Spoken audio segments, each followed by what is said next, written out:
The Commander-in-Chief of the FANB, Nicolas Maduro, led the masterclass on the occasion of the opening of the 2025-2026 academic year at the Bolivarian Military University of Venezuela. A magnitude 6.9 earthquake hit central Philippines Tuesday, leaving at least one person dead and fears about considerable destruction. And the international global Sumud flotilla bound for the Gaza Strip enters the interception zone of the Israeli occupation. Hello and welcome to From the South. I'm Alejandra Garcia from teleSUR studios in Havana, Cuba. We begin with the news.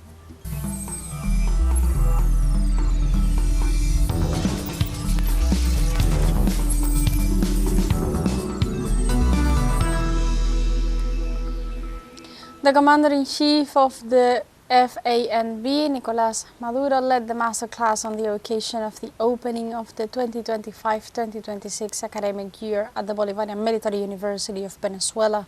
The head of state declared that the backbone of the country's military revolutionary process is driven by the Bolivarian Military University of Venezuela, and Maduro emphasized that the country today has a strong state supported by the 5 powers established in the Constitution. However, he emphasized that there are 2 additional powers, which are the empowered and active people's power and the military power, which has been built up over the years in a united manner. On the other hand, the president welcomed the international support in the face of U.S. aggression in the region. During the event, the president received the title of Doctor Honoris Causa in National Security in recognition of the outstanding role he has played in firmly and courageously defending the territorial integrity of Venezuela.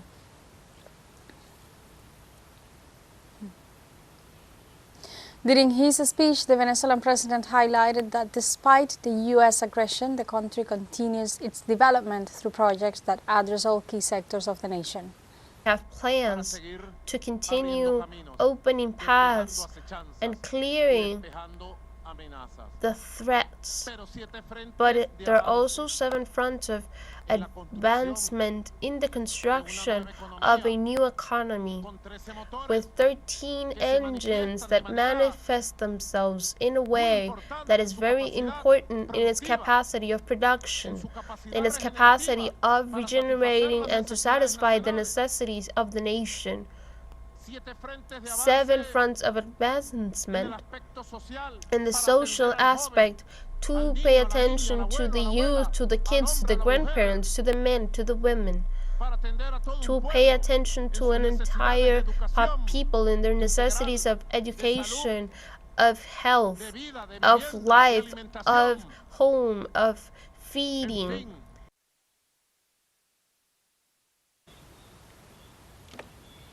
The National Assembly of Venezuela presented a draft agreement on the protection and defense of the honor of Venezuela fishermen and fisherwomen in our Caribbean Sea, aimed at strengthening peace in the nation. During the ordinary session of the National Assembly, the president of the legislative body, Jorge Rodriguez, condemned the attacks perpetrated by the United States forces against fishing boats in the Caribbean Sea, denouncing them as a flagrant violation of the fundamental rights of all human beings. In this regard, he reiterated that Venezuela is a territory free of the cultivation, processing, and distribution of narcotics. In turn, Rodriguez condemned the false narratives imposed by Washington against the Venezuelan people, which seek to justify the escalation of imperialist aggressions that the United States has maintained against the South American nation. That the true cause of the horrible epidemic of addiction to opioids in the United States of America and the deaths are mostly due to the action of a company, pharmacist company, that always donated to the Republican Party and their presidential candidates. In Venezuela, the plan to adopt the peace quadrants throughout the country continues as part of the consolidation of the Homeland Defense. Interior, Justice and Peace Minister Diosdado Cabello, together with Yaracuy State Governor Leonardo Intosi, led the event where they delivered a supply of cell phones for communication with security personnel as well as vehicles and trucks for patrols to guarantee territorial peace. Cabello highlighted the fusion of peace quadrants with communal circuits to make intelligence and crime prevention work as effective as possible. The minister also highlighted the expansion of the quadrants by communes in compliance with the presidential mandate. Estamos cumpliendo una orden que dio el hermano presidente Nicolas Maduro. We are following an order given by brother President Nicolas Maduro in the sense of transforming the peace quadrants that we had previously, and now there must be a peace quadrant in every communal circuit. We went from, how many were there before? We are going to 112. Listen to this. 112 peace quadrants. Before we had 27. That is, a multiplication. And what should this result in? Peace for the people of Yaracuy. Peace for any citizen who comes to Yaracuy for whatever reason. The Bolivarian Alliance for the Peoples of America People's Trade Treaty, ALBA TCP, rejected the decision of the Council of the European Union to extend coercive measures against senior officials and institutions of the Nicaraguan state.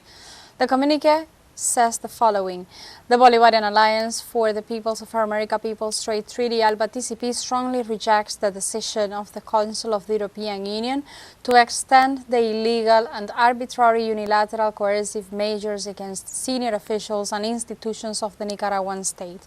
It continues, ALBA TCP reaffirms its unconditional solidarity with the heroic people of Nicaragua, with its co-presidents Commander Daniel Ortega and Comrade Rosario Murillo, as well as with all senior officials who have been unjustly attacked.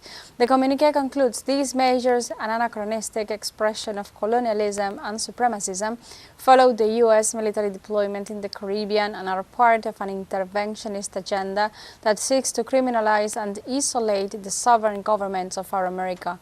In the face of this new aggression, ALBA TCP reaffirms that Nicaragua is not alone and demands the European Union to lift these interventionist measures which cause serious damage to the well-being of the Nicaraguan people.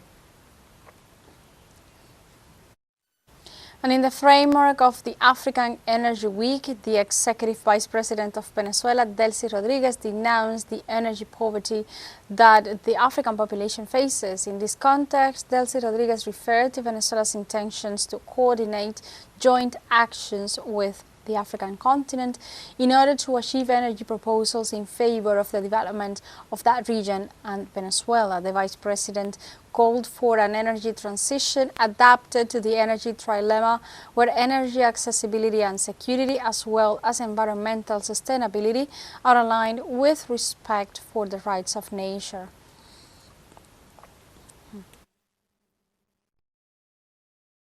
Cuban farmers reaffirmed their support to Venezuela on Tuesday in the face of the U.S. military threats against the South American country. The National Association of Small Farmers rejected the military presence of the United States in the Caribbean Sea and also collected signatures from its members in support of the Venezuelan government and against the false accusations made by Washington against that country. And now we have a short break coming up. First, remember you can join us on TikTok at teleSUR English, where you'll find news in different formats, news updates, and much more. We'll be right back. Stay with us.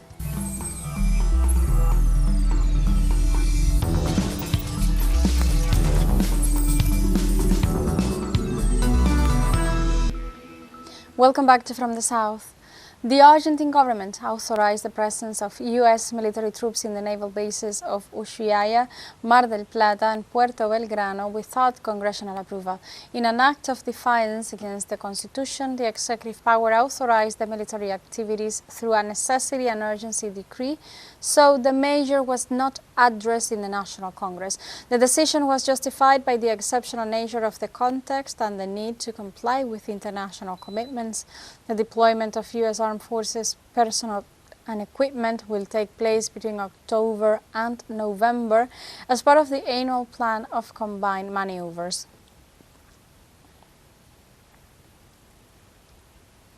During her morning press conference on Tuesday, President Claudia Sheinbaum of Mexico rejected the treatment received by the Mexican migrants on the part of the United States authorities and said that the guarantee of their safety is a responsibility of the U.S. government. Let's listen. What we do is show our disagreement and fight for justice. The guarantee of the safety of Mexicans in the United States is the job of the United States government itself. Garantizar la seguridad de los mexicanos en Estados Unidos, pues ese es.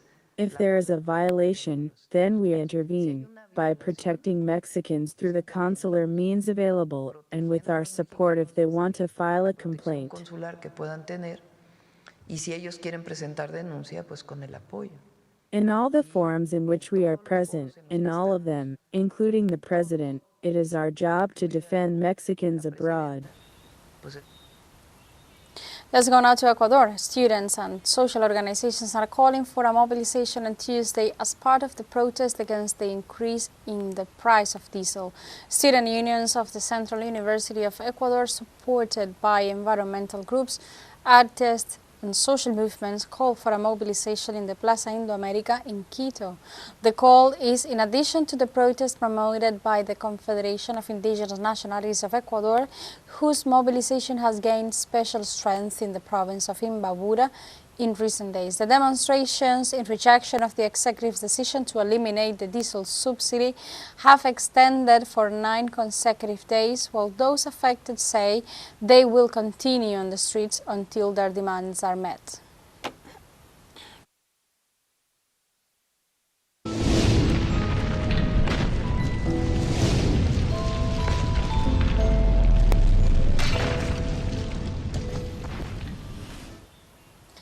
In Cuba, recovery efforts continue in response to the tropical storm that has affected several eastern provinces of the island.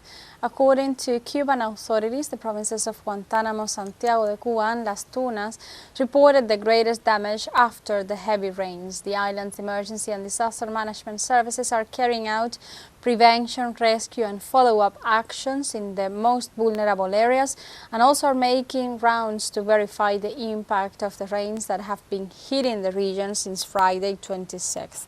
The authorities have focused on sheltering the population and protecting agricultural areas.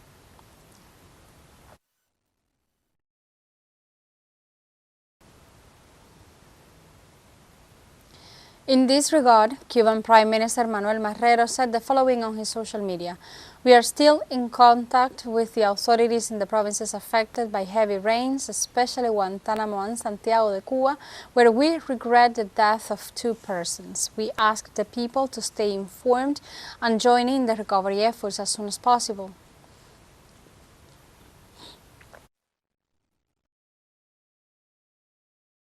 And Spain declared a red alert in the island of Ibiza due to the floodings caused by torrential rains. Local authorities reported that rainfall could exceed 120 liters per square meter in the next few hours and ordered to close town halls, children's parks, gardens and outdoor play areas to ensure the safety of the population. They also urged residents of the area to avoid unnecessary travel, especially on secondary roads and dry riverbeds that could flow quickly.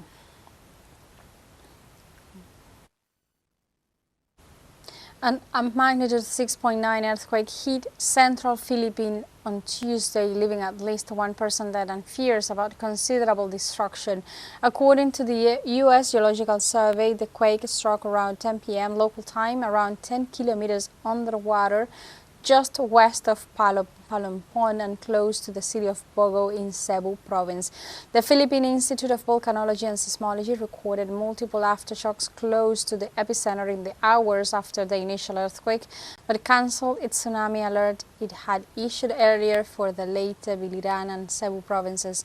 Local authorities in Cebu informed that classes have been suspended until further notice, as well as works until damages to facilities and buildings are assessed.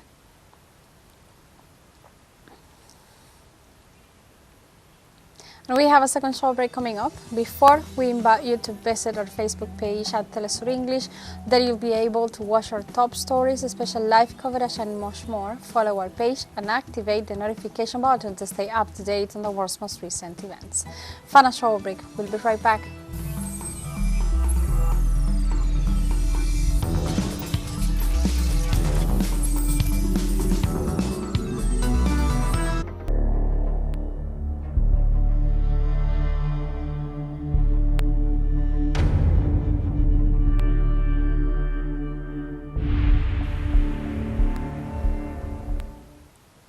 Welcome back to From the South.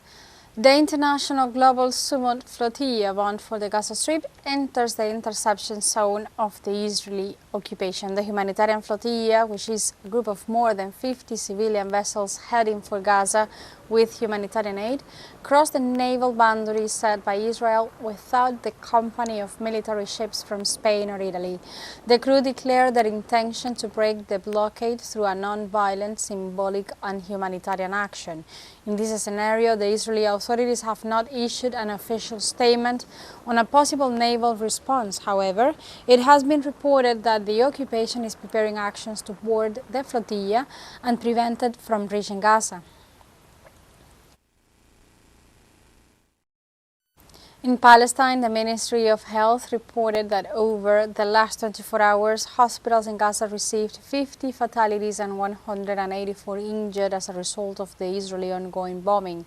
Through a press release, the health authorities stated that several victims remain under the rubble and on the roads, while ambulance and civil protection teams are unable to reach them. The organization also explained that the number of fatalities from the Israeli attacks exceeds 66,000, while the number of injured stands over 163,300. For its part, a spokesperson for the European Commission called for the release of all Israeli prisoners, unrestricted access for humanitarian aid, and an immediate ceasefire in Gaza. Also, Hamas assesses a ceasefire agreement in the Palestinian territories proposed by U.S. President Donald Trump. The proposal was presented by Egypt and Qatar to Hamas, and it was emphasized that the movement's negotiators will approach it in a responsible manner. For its part, the White House announced that the plan was discussed with Israeli Prime Minister Benjamin Netanyahu, who said he has the support of the leaders of the Arab and Islamic countries. In response to the proposal, Hamas negotiators said that their mediators will study the plan and submit a response to it.